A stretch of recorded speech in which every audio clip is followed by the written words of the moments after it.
Don't want to give me overtime? I'll just leave early. For background, this took place in the 1990s when a T1, 1.5 megabits per second data connection would run you over $500 a month, and only the phone company and a few very large, data-centric companies would even dream of having a T3, 43 megabits per second. I was working for one of those telephone companies in the central office where we provisioned and troubleshot those very lucrative services.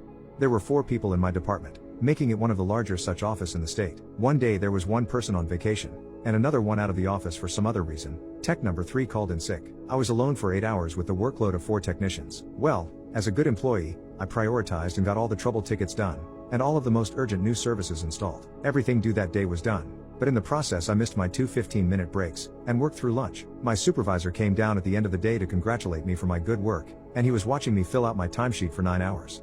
He started to get a little panicky, and said he couldn't approve overtime. He would get in trouble. I reminded him that I had just spent 9 hours doing the work of 4 people, 32 hours worth of work, but he said it wasn't approved. I said, "What can we do then? I worked it, I need to get paid." He suggested I leave an hour early on Friday, so I agreed. Come Friday, I decided to take full advantage and only take a half-hour lunch so I could leave at 3:30 instead of 4 o'clock. Well, guess what? The vacationer and the sick person had not returned, so it was just 2 of us. The other person disappeared at 1:30 or so. I found out later she was interviewing for a management position. At 3 o'clock I got paged for a ticket on one of those very expensive T3s down hard. I was to join a conference bridge to assist in troubleshooting.